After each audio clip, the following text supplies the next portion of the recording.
What's the eternal principle? But one. Which is?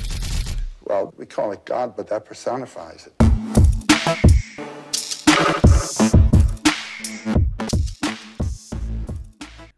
Rest in peace to Pat Stay. Filters in the ashtray. Winning streak for 8 years counting, ain't had a bill.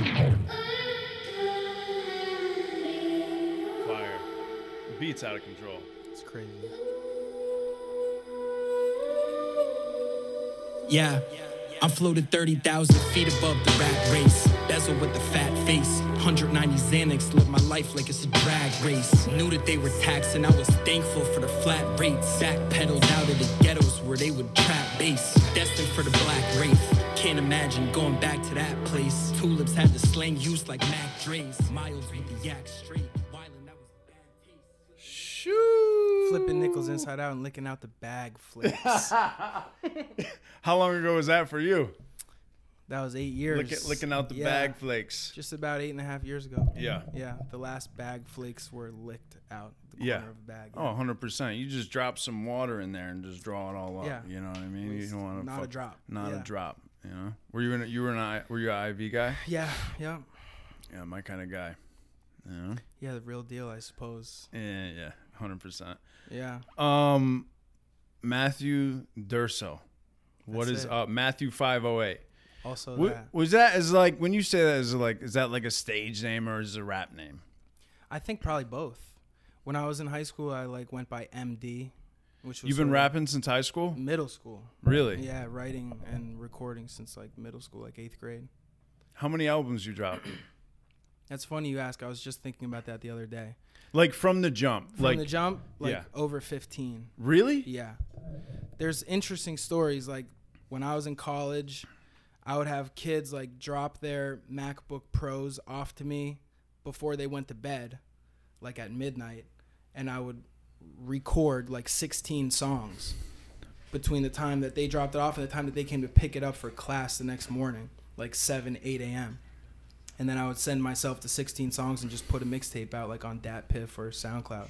Damn. And I did like the MAD mixes, like 2 volumes of that. I did a tribute tape to Guru when he died, the rapper and Gangstar. Yeah. I did the London tape when I went to London, the Rome tape when I went to Italy. Powerful message, Gangstar. Extremely. Yeah, he's a Boston guy too. So He was on some like higher consciousness shit. no doubt about it. He was Crazy duo. Yeah. Yeah. And I only recently got it. I didn't really know about him, sadly. I got into him like 7 years ago. You Yeah, know? I think he died in 2009. I was living in Queens at the time, so it was like, Yeah, big deal. yeah, big deal. One of the lines I always remember, I forget, I think it's JFK to LAX is the song. Yeah. And he said, you got to read, study, educate. I'm messing it up. You got to read, study, educate, like level yourself up. The next level doesn't tolerate cowards, you know? Yeah. And he's just always on like Motivational. motivation, putting down the gun, staying away from drugs and alcohol, you know? Like betterment. Like Yeah, man. self-improvement kind of thing. One in a million. We don't have enough of that. No, not at all. And for someone like DJ Premier, who was like highly established at the time, to choose that as the guy that he's going to like form a duo with when there were so many violent, you know, rappers at the time, it's like he was trying to push that, you know, which is cool. Yeah, that's a good point. Would you say that your music is focused around betterment? I don't know. It sounds like a little lazy or like shallow, but I don't necessarily set out to do anything. I don't have like a brand or like a message. I just like beats that evoke emotion, and then it like writes itself. Not to sound like corny, but I don't say like this is going to be a song about the 11th step, or like this is going to be a song, you know what I mean? Like, or this I is feel gonna like that would be like, kind of corny. like Not Afraid by Eminem. Like, no disrespect to him, but that's Yeah. like I could never. So I just end up writing about like shooting heroin and wanting to kill myself, and then sometimes like being sober and still being like unhappy in some moments, and just kind of like comes together in like an honest way, you know? Yes. I'm No, not like, get clean, kids, stop doing drugs. Like I don't do that. But yeah. I do like say, Are you picking him up good? I want him to get closer. Yeah. oh sure. Yeah, there you go. Okay. So before we get into things, what's the most interesting that's happened to you in the last 6 hours? Oh, man. The most interesting thing that happened to me in the last 6 hours, I think arriving at this house and not only seeing that you live in like a beautiful house, but seeing that you have like really kind and skilled people helping you. And it's like a very official setup. And I don't usually sit on camera and talk about myself, or I don't really sit on camera and talk at all. So being a guest on your show is like the most interesting thing that's happened maybe in like the last 6 years. All right. No, but being involved in this, I've been looking forward to it. So you're important. That's why you're here. You know what I mean? Like, say. You know, we linked up through Phil. I mean, we had stumbled upon each other on Instagram probably like 8 months ago, maybe. I think, when did Play This When I Sleep come out? Play This After I'm Asleep. I think Sorry, it was, yeah. It's okay. I have to. I can't. Yeah, I Play think This it was After I'm Asleep, November. which is the album, your previous album before this new one. Yeah. I think that was November of last year. So pretty sure. Phil posted it, and the artwork on it was incredible. Thank you. And I'm a huge fan of like Renaissance paintings, old scriptural based paintings, and it's just what is the painting? St. Jerome writing. And you may be more knowledgeable about it than me, because when I graduated college in 2016, my dad got me like a graduation gift, like a trip to Italy, which was like my first time going back to Italy since 2010. When I went, I studied abroad, and was like not strung out necessarily, but just like not really in a frame of mind to like capitalize on my 5 months there. You know, I kind of just like got fucked up, and I could swear, right? Like, it's okay. Please. And then so he got me a trip, and we went, me and my friend Jason, we went, and I was in a lot of museums when I was there, and I took a photo of St. Jerome writing. And I said in 2017, in March, I said, I'm going to use this one day. I don't know what for, but this is just like powerful. It's like he's writing, which I write a lot. And isn't he holding on to like a skull? There's like too? a skull on the desk, I think. Yeah, there's a few variations of it too. That's one. I think there's a couple of them. It's almost like he's writing to the darkness of himself. Exactly. It's almost like his last letter or something, and yeah, writing about death maybe, which I wrote an album about death, you know, loosely about death, you know. What's the relationship there? I think about it every moment that I'm awake. Get out of here. Yeah, man. You You just know like- me like my... Like the concept of death in like general? me dying. And like me not being here anymore, and when is it going to happen, and how is it going to happen, and what happens after, and what am I going to miss? I don't want to die, like, at all. And to be honest, like, I've gotten a little bit better with it, like over the last 6 months or a year or something. But yeah, it's like in my mind all the time. And right when the lights go out, when I go to bed, it's like, man, I just think about dying. It's like, it's non-negotiable. That's like Really? the part that I like the least about it. So it's like an obsessive thing. Yeah, it's like intrusive in a way, but So hold on. Does this start from like you just contemplating like this abstract thing of death, and then it weaves into like, oh my God, what about me when I die? yeah, I don't know. There was like a huge paradigm shift when I got sober, where like I had no I was not careful with my own life, like when I was doing drugs, and took a lot of risks, and wasn't like calculated or at all. Same. And then I got sober, and I'm not going to say I live in fear, because I live, you know, confidently, and I go for it in a lot of ways, but I'm like zero risk. Like don't speed. I wear my seatbelt. I'll like never go skydiving. I'm like not trying to fucking do steroids and like play with my heart or whatever the case. Like, and yeah, so I feel like since I got sober, it's just like I want to live like as long as humanly possible. I think that's fair. Yeah, I think that. So was this consideration with the death thing part of it when you were using?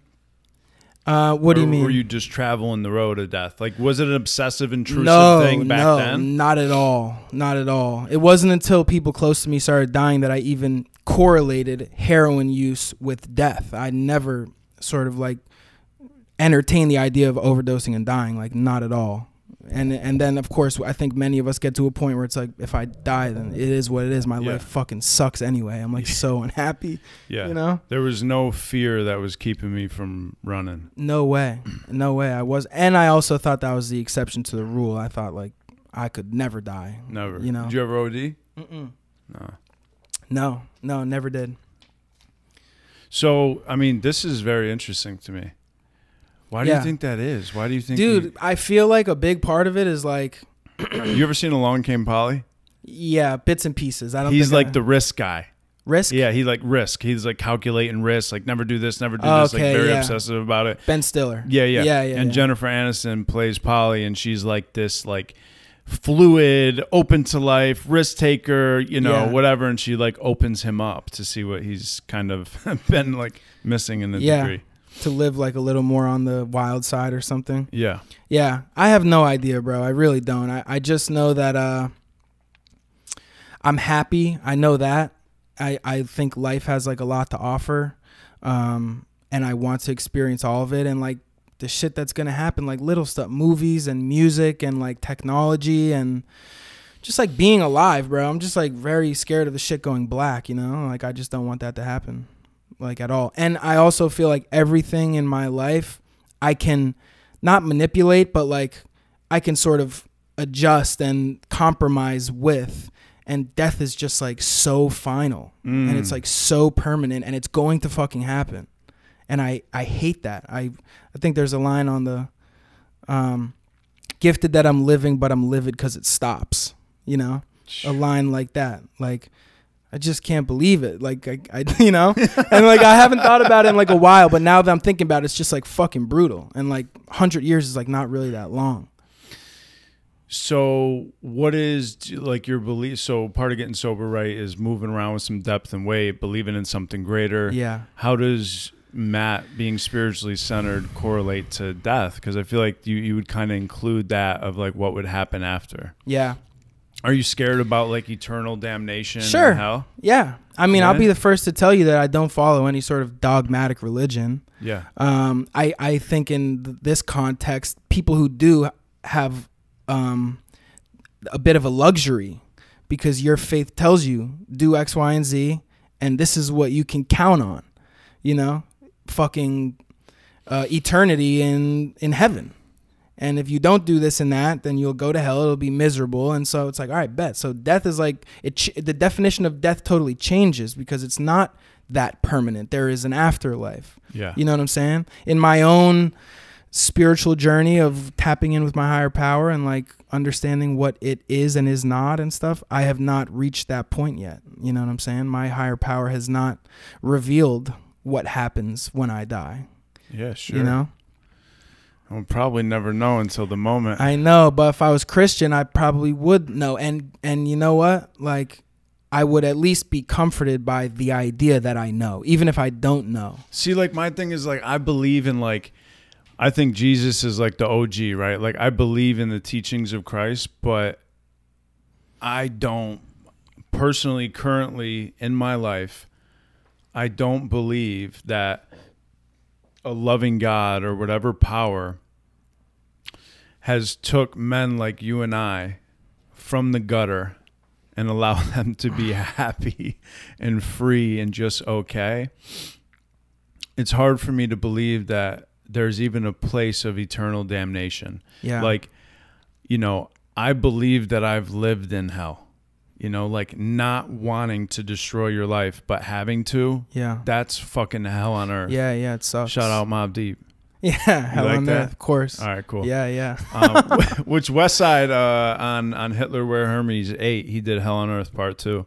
Okay. I lost track of some of those volumes. I have them all on my he's phone, got like but 10 fucking I know. volumes, They're all fire. I love them all. I was watching a documentary on the God Fahim. And he's put out like this dude was like he's the hardest working person in hip hop. He's put out like 50 albums, even comparatively to like Griselda, who's been like notorious for dropping all these new projects. They're like he still blows them out of the water. That's wild.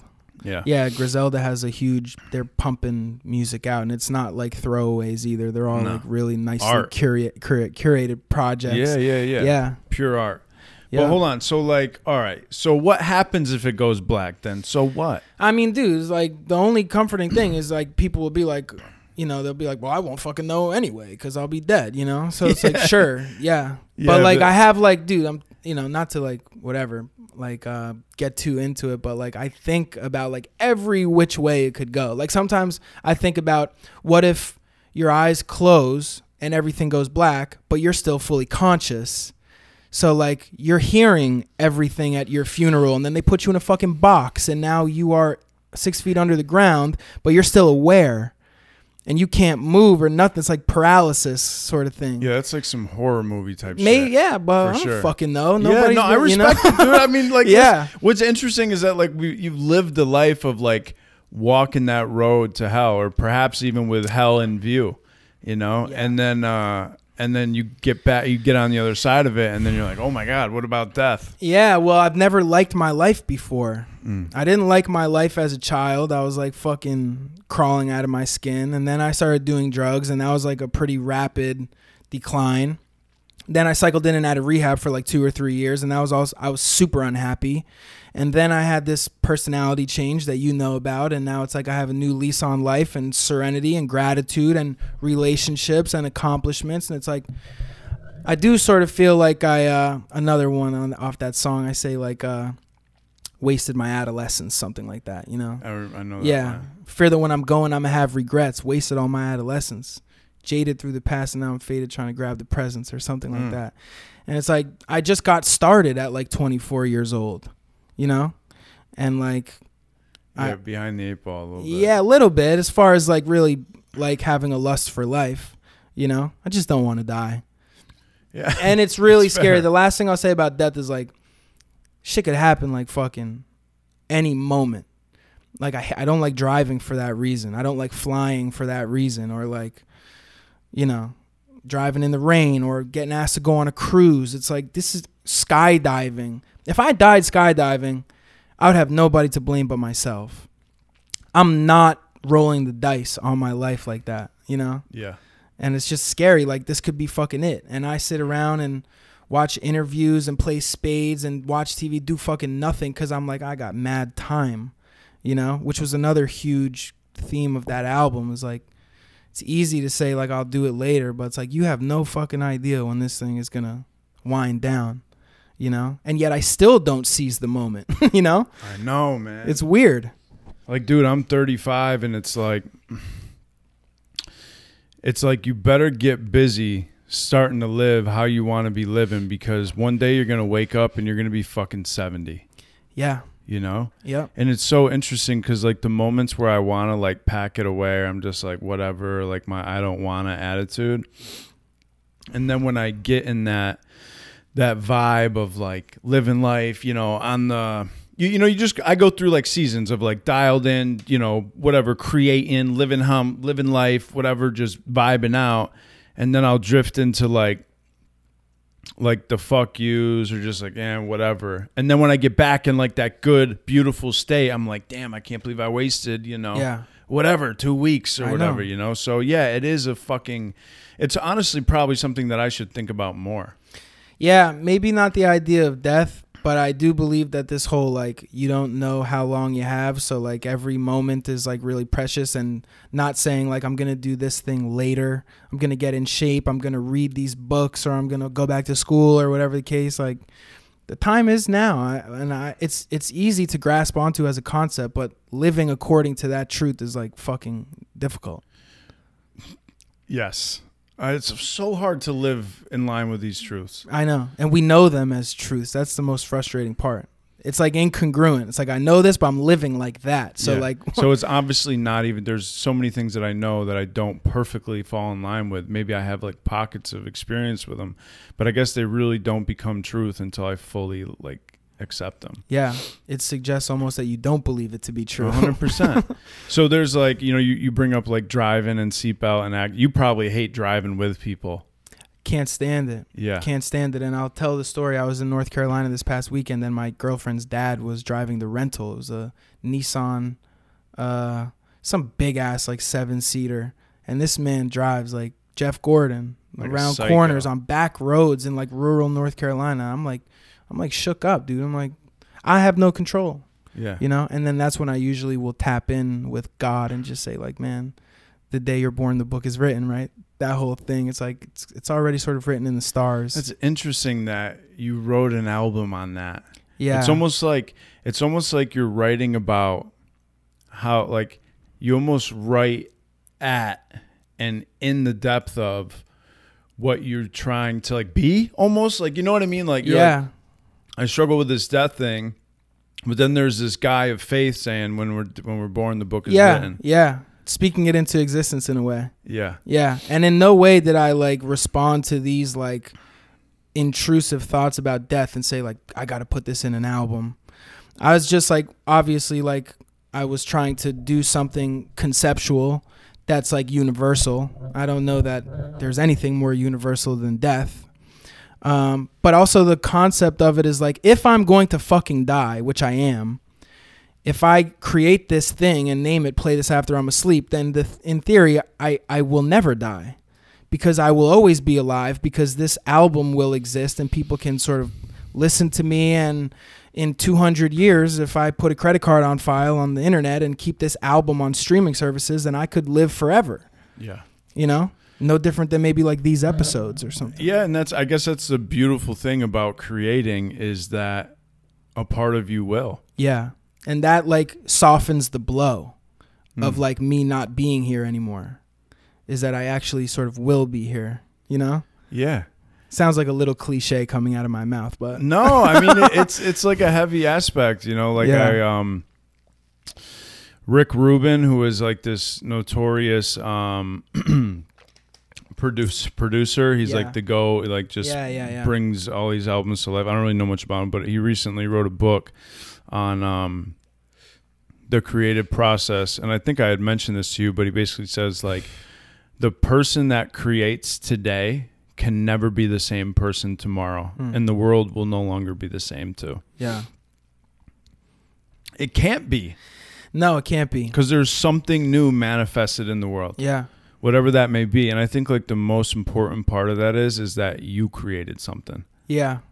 You I know? agree. I said it on this album, bro. I quoted you saying that exact same thing. And when I get frustrated about like 11 people liking the album on Instagram and like I'm only getting 160 fucking streams on the first day when I like really worked hard on this, I'm like, I changed the composition of the world, you know?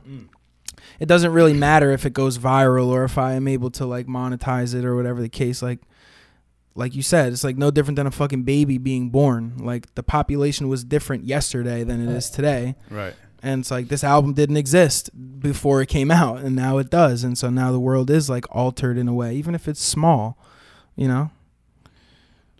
Yeah. I mean, a lot of people don't like have that drive, you know, to like lean into like some, and it's not a bad thing. I'm just saying, I mean, I guess there's like a lot of people who probably have something on their heart that they want to create, but they don't. Yeah. You know, so I think it's like, it says something to lean into that and just do it and see what like comes back from it. Yeah. It's not easy to do as a 32-year-old counselor, doc student, you know, like white in a romantic relationship, you know, like sober. Yeah. From the suburbs of Massachusetts. It's like not easy to lock in and like write and record a rap album. So you feel like you're almost like an imposter? Not necessarily, because if I look at it objectively, I do believe that like the song structure and the lyrical content is like good quality. I'm not going to say like fucking... I think it's incredible. I mean, I do too. And I listen to a lot of rap. So like I can put it next to certain things and there's obviously differences. There are some people I think are better than me. There's other people that I think get their projects mastered and engineered like better than mine. But I don't feel like an imposter. I just feel like sometimes I'm like, what the fuck are you doing? So yeah, you got like this inner critic. 100%. 100%. I talk about it a little bit on that Context song. It's not really a song, but it's like, yeah, I like struggle with it, and every one gets like a little bit harder than the last, you know, like let it go type thing. Yeah. Like it's okay. It didn't happen. You're like a professional and you have a salary and like you don't need to fucking rap. But yet like I I can't seem to stick to that because I just continue to like want to create. And so I'm like, why the fuck are you fighting it? Just do it, you know? Yeah. And if people want to say like he's a rapping white therapist who's sober, it's like he's a clown or it's lame. Do it's like, people say that? Probably, not usually to me. Yeah. He said I sound like Mac Miller, which is basically as offensive as.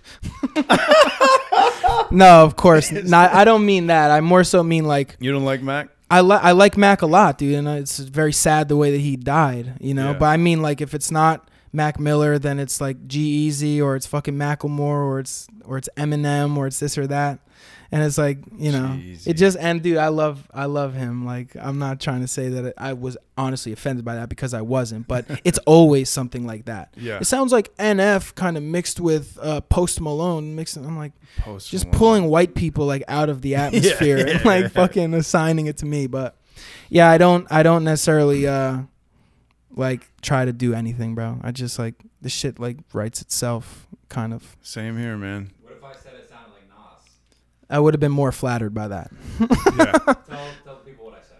Andrew said, what if he said that it sounded more like Nas? Yeah, I would Yeah. be significantly more flattered by that. I'm trying to think of who I would liken it to. I didn't really like. It sounds like some straight up like just New York. Like it just sounds like real rap. Yeah, yeah, It sounds like the rap that like I enjoy. Like it's creative. It's not just like, you know, shoot guns and sell crack sure, or whatever. Yeah, you know? yeah, or get money and fuck bitches and that kind of thing. Yeah, too. because it's Yeah. like you are like locking down and putting out some sort of flow.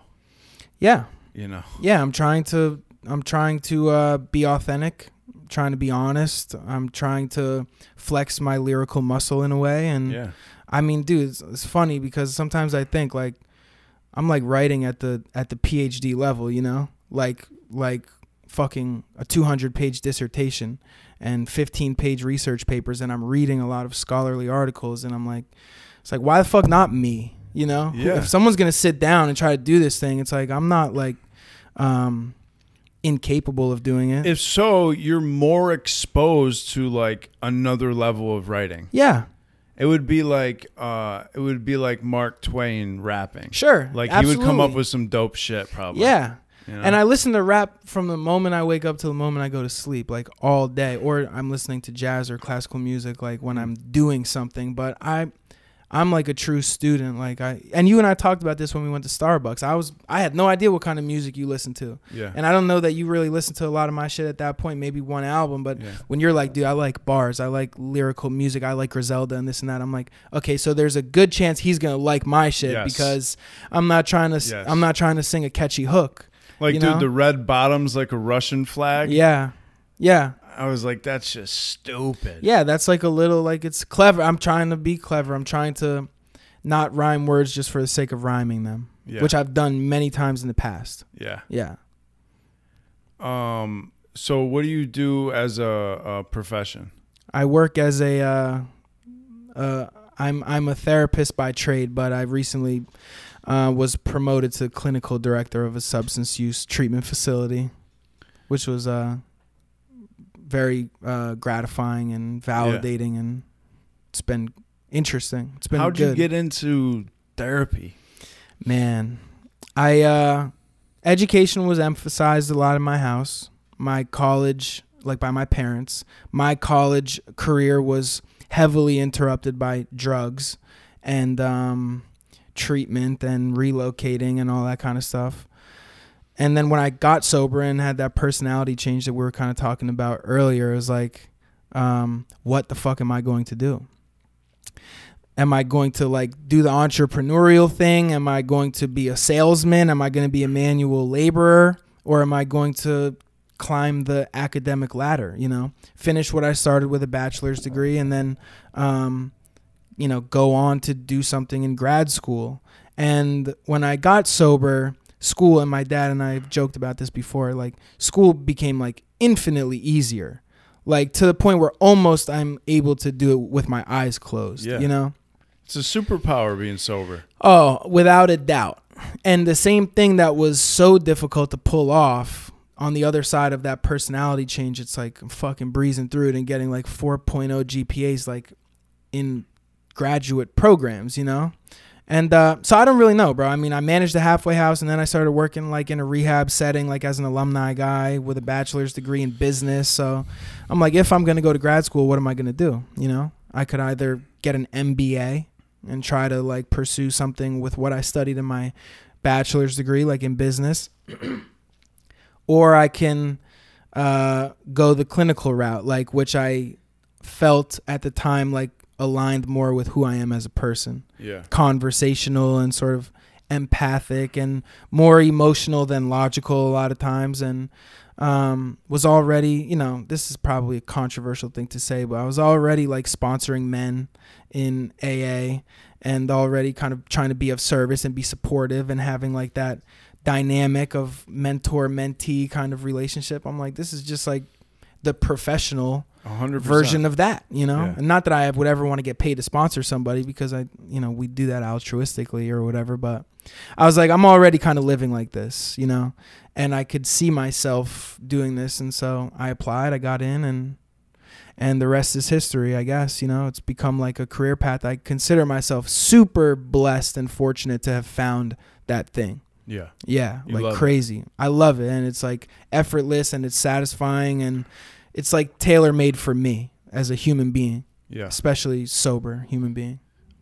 Did you have experience like going to therapy yourself before, like in your sobriety and all that, that maybe kind of sparked like, hey, I No. would like to do this? Not in sobriety. I've seen a therapist a handful of times in sobriety, mostly when like like challenging life events take place, Yeah. and AA is not really like scratching the itch of like relief. But no, the only therapy I've ever gone to is in treatment. Yeah. Yeah. And my parents put me in therapy like maybe a year or two after high school when I was just like fucking up really bad. Yeah. And I don't remember really being that committed to the process 100%. at the time.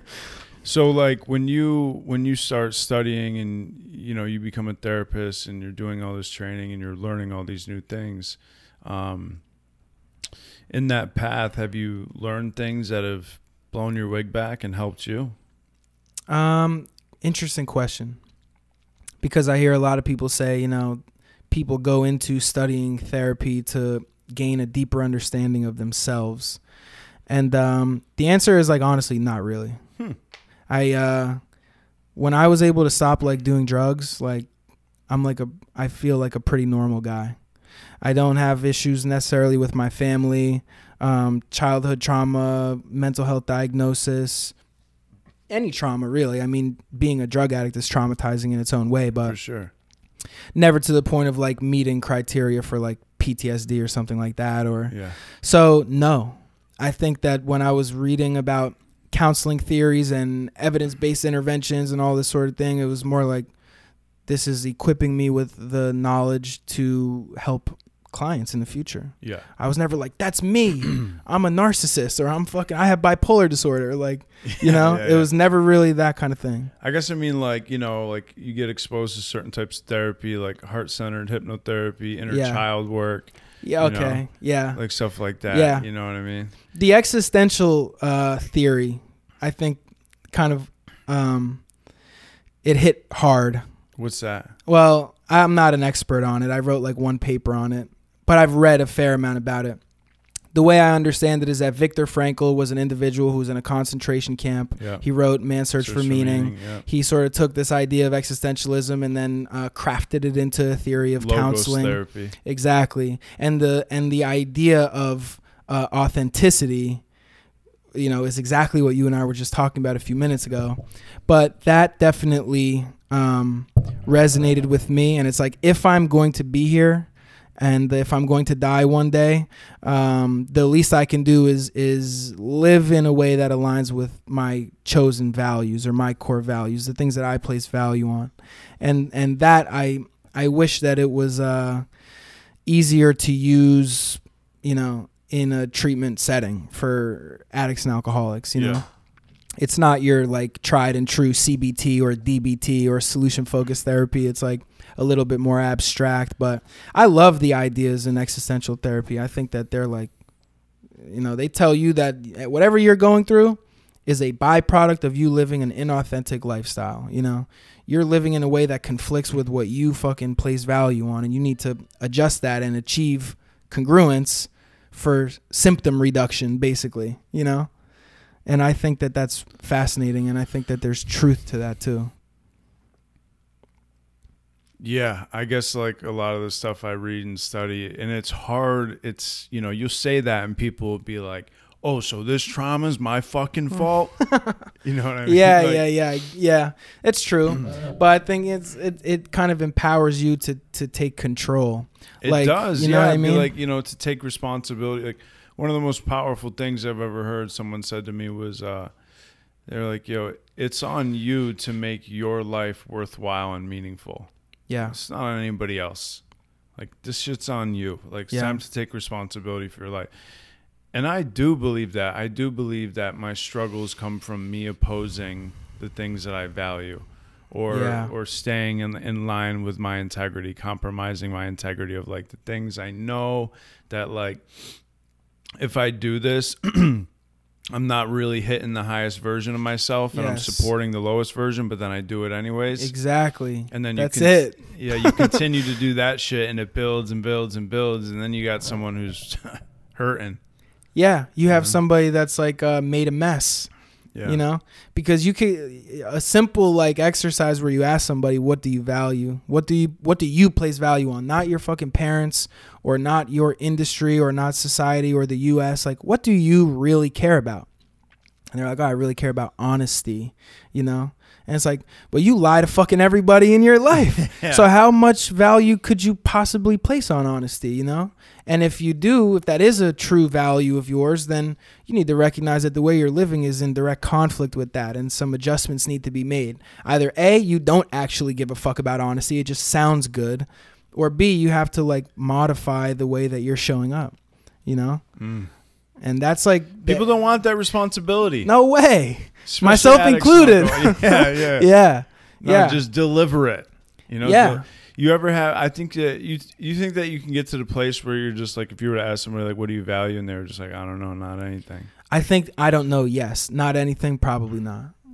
I think that maybe it might take some exploration to kind of shine light on what that might be. It could be useful to ask, what do you definitely not place value on? And it's like, oh, well, I don't really care about money. And it's like, well, you've committed your whole life to making 6 figures, or to be this guy with a bunch of money, you know? So like, you know, that. But I think everybody has certain things that are more important to them, that they place more value on, that they would probably have a more, not to like overgeneralize, but I think a rule of thumb is like, if you live in a way that aligns with what you personally care about, you're likely to be happier and not engage in like destructive behaviors as frequently or something. 100%. Yeah. Because you're starting to like live in line with what you believe. Like, yeah, the audio's matching the video. Exactly. What was I going to say? So you being a recovery guy, 12-step guy and all that, and finding your resurrection through that, like, what kind of role, and now being a therapist, have you seen, like, talk to me about the importance of therapy and people getting better. Man, I always, the idea of like the 3-headed monster, I've been doing a whole lot of research on like, I started out doing a lot of research on long-term recovery. That was like what my initial dissertation topic was going to be about. It was going to be a qualitative study where you gather together a bunch of people in long-term recovery, maybe 5 or 10 years in sobriety or more, and you interview them, and then you code the interviews and get themes to kind of bubble to the surface that they all say, like, this was crucial in me not relapsing. And so when that was my idea, I had to sort of review the literature that's out there, and the 3-headed monster is clinical sessions, medication compliance, and 12-step affiliation. You know, that's what I found. Those were the 3 things. So if you have any sort of co-occurring diagnosis, bipolar, major depressive, generalized anxiety, you better be taking fucking medication for it if a psychiatrist says that it's important for you to do so. And if you don't, you're in bad shape. You better be participating in clinical sessions in some capacity, whether it be individual or groups. I don't give a fuck if it's once a month, 5 times a year, whatever. And the 12-step affiliation piece is what people in long-term recovery said was pivotal for them too. You know, Yeah. I read like a 45-year follow-up study in China of people that like stopped doing heroin. And those 3 things is what the people who, you know, were sober at year 45 with no interruptions and no relapses. Those are the 3 things that they put a lot of stock into. No shit. Yeah. So therapy is as important as fucking working the steps or taking meds if your situation calls for it, you know? Do you see like that a lot of people need meds? Yeah. Yeah. I don't know about a lot, but a good percentage, probably half or maybe more, maybe like a little more. I have only like anecdotal experience, but yeah, bro, people have shit going on, man. They have things going on that all the prayer, meditation, and 12-step meetings in the world is just not going to because when address. and it's just like when you're that fucking emotionally dysregulated, dude, you need to be able to breathe. You have to. Like you're not going to be, I shouldn't say like what it is, but in my experience and what I've seen is if you can't bring yourself down to a place where you can breathe, like you said, prayer, meditation, to be able to do these things is laughable. Yeah, it's not even on your radar. You could have the most banging 12-step guy that's willing to sponsor you and take you to commitments and this, that, and the third. And if you have bipolar 1 disorder and you're not regulating your mood with medication, it's gonna fall on deaf ears, you know? Yeah. Or if you have PTSD and you're like trying to meditate and you're having flashbacks from something that happened and you're not in therapy for that, your sponsor can, you know, the outside problems require outside help type of thing. Your sponsor could be 50 years sober in AA, know the book front, back, and across, but he can't help you with your bipolar diagnosis. Sorry, and neither can God. You know, this is like a medical issue, like a brain fucking problem, you know? Yeah. So if it's necessary, you got to do it. That's my opinion. People would argue, oh, you know, drastic spiritual experience, God swooped down from the heavens and cleaned me up, and I rose from the ashes, and I'm okay now. And that's great, and that may help, and it may very well help. But it's like people say, what's that adage of like, some guy was drowning in the river, and he prayed God would help him, and some boat came up, and like, we're here to save you. And he's like, I'm going to wait for God. And then a helicopter came, and he's like, I'm waiting for God. And the guy drowned. And then he went up to heaven. God's like, I sent you a fucking helicopter. I was boat. trying to look out. What the fuck? What were you doing? Yeah, like, I'm up here. I got you, you know? I know. And on the same line of thinking, it's like medication could be God's will for you, you know, to be compliant. Perhaps right now. Perhaps just right now. Like, what if just today? Exactly. I've watched people, dude, who chronic relapsers cannot stop, you know, just cross against medication. Yes. Finally get beaten into a state of reasonableness of just being like, okay, fine. Yeah. And their whole life changed. Absolutely. And they go and they go like, this is the best thing I've ever done for myself. Yeah. I feel like I have a shot. Yeah. And I don't understand, to be honest, and I can't really speak on it that much because I don't have a mental health diagnosis. But in my mind, I don't see, like, what the fuck is the big deal about taking Zoloft every morning? You know what I mean? Right. To prevent yourself from, like... Shame, man. It's shame. I guess, but it's like, who's out here shaming people for taking medication for, like, shit that they've been diagnosed with? Nazis in AA. That's fucking who. Yeah, that's you know what I mean? Harmful. You're killing people. Yeah. You are fucking killing people. If you're in recovery and you're shaming people for taking meds and you're saying that that's a God blocker, you're killing people. Yeah. They're gonna get high because there's a very close relationship between like symptoms of a mental health diagnosis and relapse. Yeah. You know, this person could be in treatment, but if they're not emotionally stabilized... This shit's so weird, bro. Like, why do we got to go through all this shit? I don't know. I mean, like, I don't know. Yeah. I want to play that. It's just like, dude, it's a struggle. You know what I mean? Like, people go fucking through it. I went through it.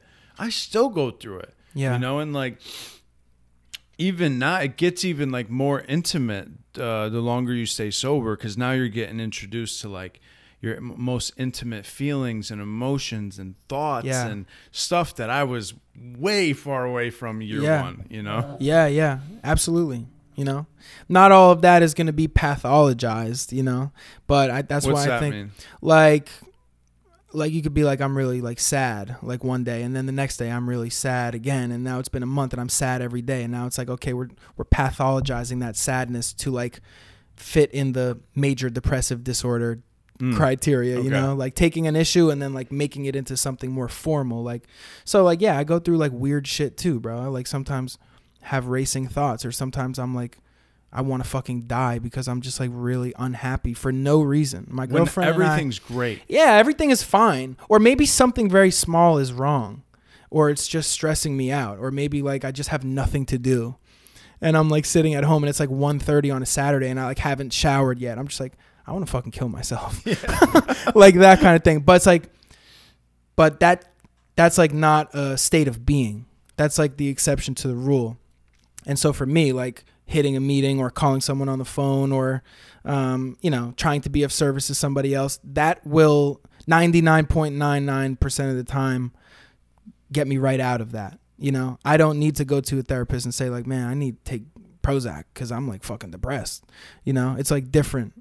But man, why would you not want to feel better? We're drug addicts. Yeah. If you hate being manic or depressed, or if you hate being really angry or whatever the case, and the med is gonna make you feel how you want to feel, if you're a good drug addict, you'll be like, yeah, I'll eat the pill. You know, since when? There's nothing spiritual about needless suffering. I never heard that, but I have to agree. You know what I mean? Yeah. There's nothing like who are we performing for here? I like, know. Number one, how you doing? Yeah. Yeah. Let's start there. And I'm not saying everyone needs this, but like, if you were coming from a place where like there's so much shame and you're against it and all this stuff and you're not doing well, maybe you should be open to the fact that there's 45-year studies or people rooted in this profession that have years of helping people like us. So like, what would happen if you listen? Maybe. Yeah. You know? And I can't lie. I go through that quite a bit at work, and it's very difficult to say it in a way that doesn't sound like super fucking egotistical and like superior.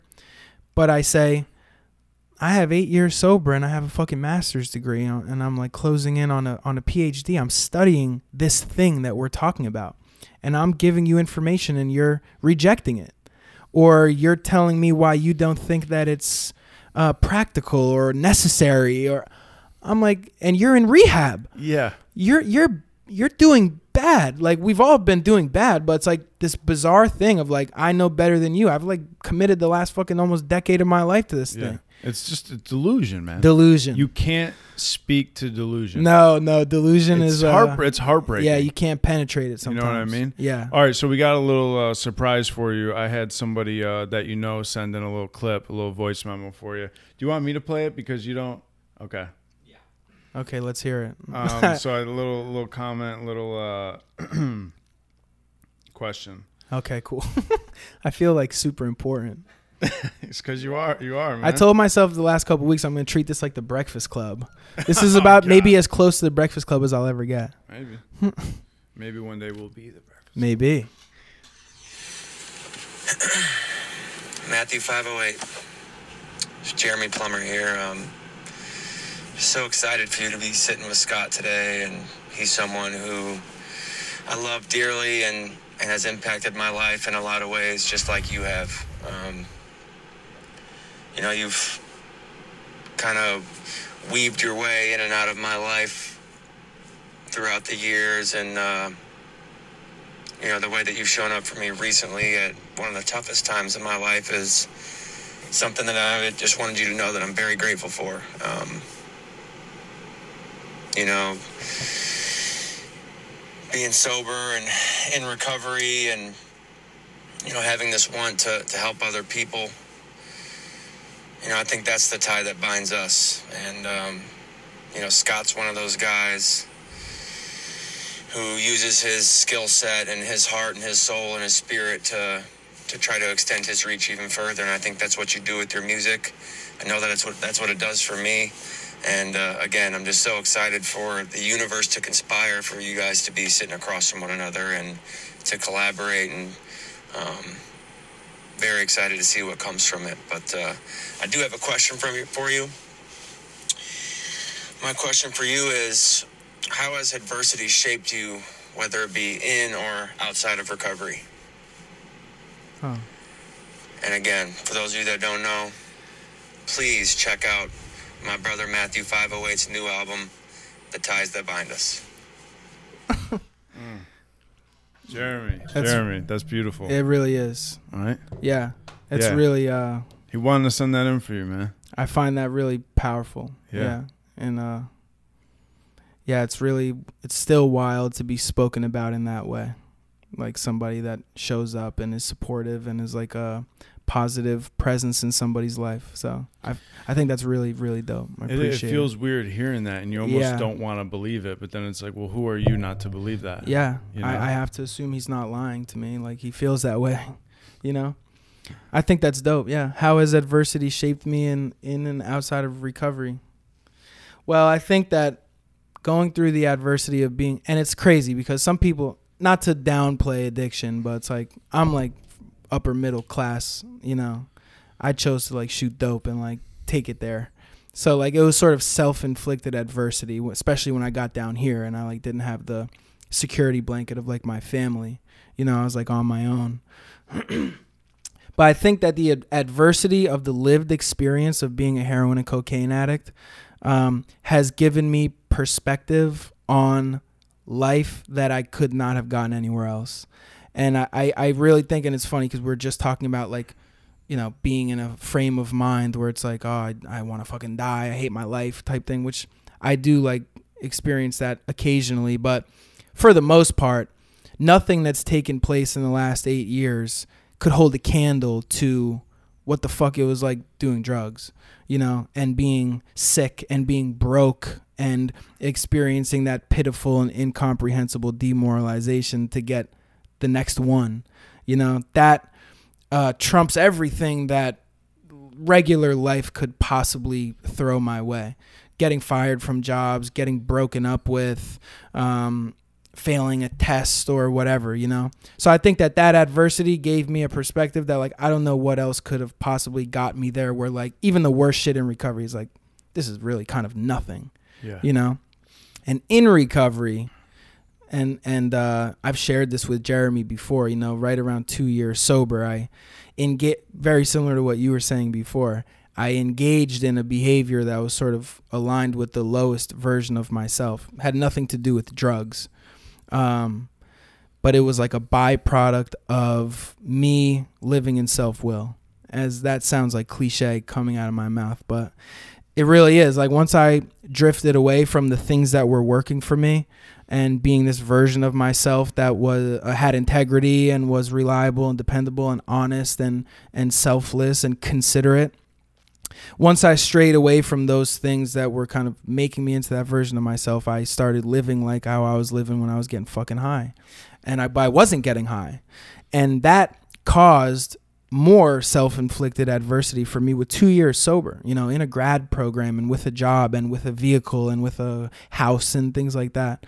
And that adversity shaped me as much as, you know, running around and getting high and seeing the sort of dark corners of active addiction, because I recognized, man, this is not going to look like sticking a needle in my arm. This is going to look like me tearing my life apart sober, you know, and it's going to be behavioral, and it's going to stem from need for validation or insecurity or fear or lust, right? And that shaped me over the last 6 years like nothing else has.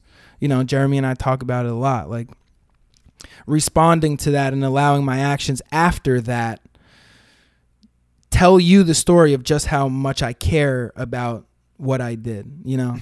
Like, because I could say like, oh, I'm devastated, I feel so bad, I'm full of regret and shame and guilt and embarrassment, and I wish I could take it back. But then if I keep getting down like that, everyone's going to be like, you really don't give a fuck that much at all, you know?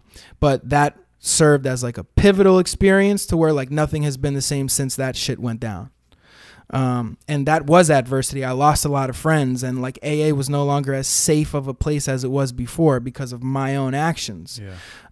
And that was, then I moved to a new town. I'm like living by myself, and I'm still stressed with school and all this, and people fucking hate me and all this kind of thing. And yeah, man, I just realized like I can't afford to like do this thing on my own. I'm gonna cause a lot of harm to myself and others if I like try to do this thing alone. Yeah. And since then, I have not attempted to do this thing alone.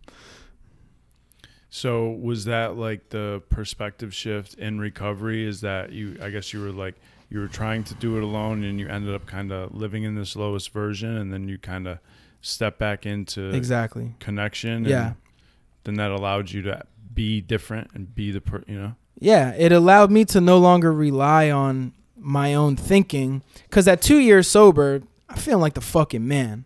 I'm the chosen one. I got 2 years sober. No one's ever had more time sober than this. And like, yeah, AA got me here, but like I'm good to, take the training wheels off. Like I'm good to, I'm never going to get fucking high again. Like I have a good life, that kind of thing. Yeah. I don't even know that it was conscious like that, but I definitely never thought like you can't afford to not do that because you then might be at risk to relapse or something. Not once did that cross my mind. I thought I'm getting a master's degree, I don't have time to carry sponsees. I don't have time to go to meetings or like do shit for free or whatever the case. Like I have this thing that I'm trying to do, which is going to make my dad proud of me and is going to make me contributing member of society. And so like more important than anything in my own mind. And then, yeah, you take me out of AA for a couple of months and I'm like, I'm somebody that you don't want to know, And so then that like was a wake up call. It's like, I don't give a fuck how busy you get. You better put this thing first or else everything becomes irrelevant. It's very cliche again, but whatever I put before my recovery, I'm going to lose it. Why is that? Man, because there's just certain things that I can't do by myself. I can't stay sober by myself, and I can't be honest by myself either. I can't have integrity by myself. Lack of power is truly my dilemma, and it goes further than heroin. You know what I mean? I am incapable of waking up in the morning by myself and saying I'm going to be a good guy today and having that pan out until midnight when I go to sleep. It's just like beyond what I'm able to do as a fucking alcoholic, I guess. Or a human being, maybe. And I was showed just how true that is when I did what I did. You know what I mean? Shook me up. Yeah. Yeah. And it's good to get shooken up. I agree. I mean, it's not good because of the pain we feel, but also like the harm that we bring to other people. But if the pain is honored and we begin to move in a different direction, it can create a whole new dude. That's really well said. I've never heard someone say, honor the pain. Yeah. Which I think is a difference between me and Jeremy. I would say this if he was here. I hope he watches this, but I think that maybe I either honored the pain more or the pain was like so severe that I had no choice but to honor it. It wasn't like a little, I fucked up, my bad. It was like a really low down, dirty sort of thing to do, that kind of thing. Yeah. And when I made direct amends to that individual for what I did, which took me over a year to do, he said, the only thing I want you to do to make this right is to share this story with other people as a way to be of service to them. So it's like telling people, like, you might think that you're good, not going to do drugs if you stop working a program, whatever, but let me tell you what happened to me when I took 2 months off because I was so busy. Yeah, I almost like really burned this thing to the ground. No shit, that's a beautiful response. That's That's a man who's centered in some greatness right there. I couldn't agree more. I could not agree more.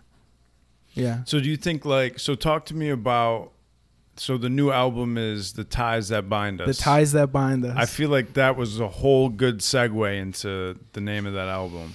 Yeah, I agree. He put quite a twist on it, a way that I never thought of it before. So why'd you name the album that? What's the album about? The album is not necessarily about anything. The album is a collection of 11 songs, you know. 11 fire songs. Thank you. I think so too.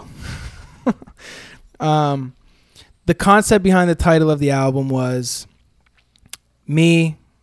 When I was like a sophomore in high school, I met someone named Mo. His name was Maurice Jan Gaspro. And he was somebody that I idolized even before I met him. You know, we'd be at like the park where I'm from, and him and his friends would be there, and it would sort of be like admiring him and wondering about him like from a distance. You know, that was like when I was like a freshman in high school or something. I went to Catholic school my freshman year in high school. So then, sorry to hear that. Huh? Sorry. Yeah, it was tough.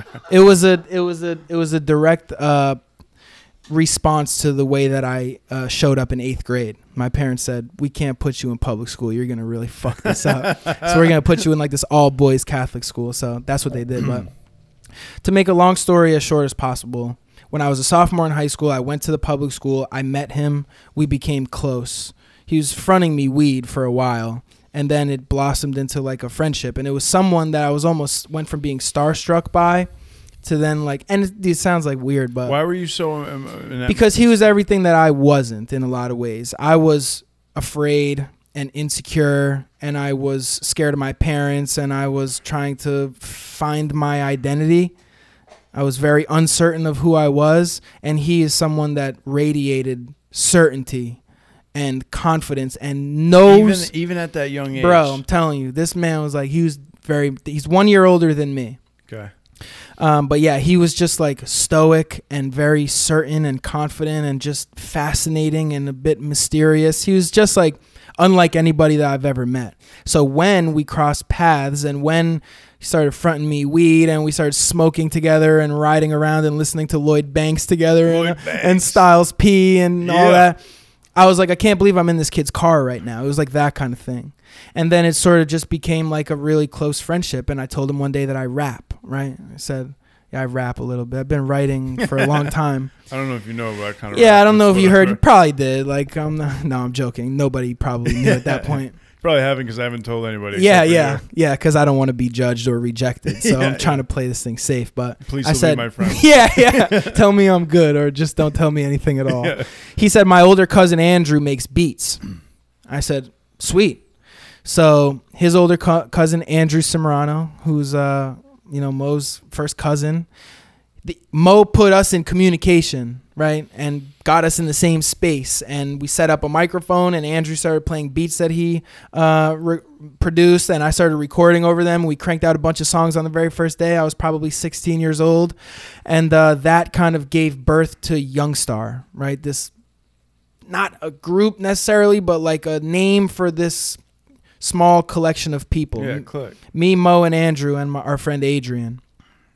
And that was like the center point of my life for like years and years and years, through high school and through college, and up until basically I moved to Florida, which was in 2013.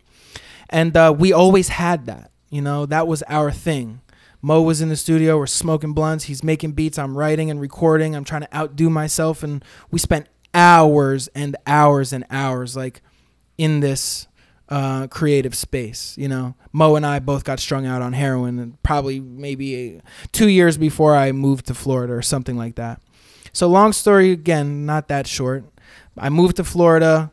About 2 years after I moved to Florida, Mo dies. He I don't know that I would call it an overdose. I have not really gathered a lot of information. It's kind of neither here nor there, but was hospitalized and was told you can't use anymore, and used and lost his life in 2017, which was fucking devastating. Yeah, I'm sorry. 2015, my mistake. I get unfortunately the dates confused. Yeah. 2015, I was working at Chipotle. I got the news, and I believe that Mo dying brought Andrew and I closer. Andrew and I were close and we were friends, but Mo was sort of his cousin. You know what I mean? His cousin and my friend. So we met through Mo. Yeah. And when Mo died, the only way to sort of tap in with Mo and to keep Mo alive and to connect with that time period and that energy and his spirit was to fuck with each other. Because like, you don't have him anymore, neither do I, but we do have each other. So the albums that I wrote and recorded in sobriety, Andrew would do like 1 or 2, sometimes 3 beats on those albums. He'd send me shit and I'd record over them and whatever. But we had the idea. It's like, bro, I want to write and record an album over all of your production, only you, you know, and I want to get on Zoom with you. It was his idea too. Like, we were on Zoom together. He was sharing his screen and we were crafting these beats together. I'd never been hands-on with the production ever in my life. I have no clue how to use beat making software or anything like that. But we made 11 beats. We made them from fucking scratch. Everything, and this is the thing I really wanted to say, like when I have people that are going to listen and hopefully listen to the album, everything was deliberate. Everything was intentional. Nothing was like, fuck it, just cut it right there, or like put the transition wherever. We were like really, really intentional and careful and precise with every single thing that you hear on the album. And so when the 11 beats are in my phone and I'm starting to write and piece this album together, what are we going to call it? I really kind of wanted to call it This Thing of Ours, which is sort of, we're both Italian and it was sort of like a mafia kind of reference. The Alchemist just did that like a year or 2 ago. I forgot, and then I looked it up. I'm like, all right, that's taken. Yeah. What else can I call this that sort of reflects what this thing is? And the ties that bind us, and it's like what I talked about on the context shit, and I say it a few times throughout the album, is like, you know, we're both Italian. We're both from Massachusetts. We both like rap. We both have been affected by addiction in one capacity or another. Those are all ties that bind us. You know, we talk the same, we dress the same, we listen to the same music. These are all ties that bind us. But at the top of the list, Mo, you know what I'm saying, is a tie that binds the two of us together, and it will be that way forever. So with it just being the two of us creating this thing, that title just made the most sense, you know? And it's like in honor of him. Because the last thing I'll say is like when we talk about the voice and the critic and all this sort of shit, like I'm too old or I'm too white or I'm too sober or too academic or too professional to rap. It's like, you know, it would be almost disrespectful to Mo to like hang this thing up. He wouldn't want us to be like, he'd be like, what do you mean? Like, yeah, Mr. Clinical Director. Yeah, okay, bro. Go ahead and write that verse. Like, yeah. And so like to keep his spirit alive and to honor him and to keep our friendship close. I mean, we spent hours together on Zoom and it was like the time was flying by. I never wanted it to be over. You know, the ties that bind us is just what I landed on. Yeah, and you just dropped it last week, right? Just dropped it on May 12th. It came out. Yeah. It feels deliberate when you're listening to it. That's awesome to hear. It's tactful. Yeah. You know what I mean? Like, dude, or it's tactical. Sorry. Like the way that you put shit together and just your penmanship and the beats are. So Andrew did all the beats. Every last one. Stupid. He's a fucking problem. He's a beast. I don't want this to sound disrespectful, but I would listen just because of the beats. Yeah, 1,000%. I would too. Yeah, I would listen to that instrumental tape. Yeah, I would listen to anybody flipping those beats, like with the samples and with the vocals. Yeah, what's the Mafia samples from? What's that from? Where he's like, the murderers, the this, the that. Those that's Tony Soprano in Therapy. Oh, that's it? Tony Soprano talking to Dr. Melfi about who does and does not deserve to go to hell when they die. You know, and Dr. Melfi is you got this whole death thing interwoven to the whole thing. And what's interesting is like with your relationship with this death thing and you're black and what's going to happen, how am I going to live on? You got Mo, who regrettably passed away, and you're honoring and keeping him alive in this way. 100%. So you're almost living out what could or could not happen if you were to pass. I totally agree. I used his voice on a sample of a song that I did on 2 albums ago called Medley. I say his name as much as possible, you know. Same idea. He's not gone as long as we're referencing him, you know. Yeah. And yeah, that was like but that's the therapy, the death, the Italian piece, you know, putting that sort of, it all is reflective of like it's just kind of giving you stuff that reflects me in a way. I mean, like I'm a therapist. I'm Italian. I like The Sopranos, so like this clip makes sense. Plus, you know, themes of death or whatever the case. Like, the clips were intentional too. I listened to I mean, I just rewatched the whole series, Yeah. but like interviews that I've been watching for a long time and people that I think say things really well, it's like this would fit there, you know, piecing that together. Yeah, so I'm happy with the way it came out for sure. It's incredible, man. And it's his name, his rap name is Matthew 508. Spotify, all media platforms, Everything, everywhere. download it, you know, whatever. I got it. Spotify, buy it on iTunes, support them. It's share it, tag them, tag FTG, whatever. It's fucking incredible, bro. I appreciate It's incredible, that a lot. and I know you put a lot of time and work into that. Yeah, You know, definitely. and I thank you for coming on, man. It's been dope. It's been an honor to Yeah. sit here with you. I feel like we've only been doing this for like 15 minutes. How long has it been? An hour 10. Wow. Yeah. Yeah, It's awesome, dude. I love it, man. Yeah, and, it's sweet. And you're welcome back on anytime, man. I would love to come back. Yeah. All right. Yeah. Much love. I appreciate Thank you. Of All course.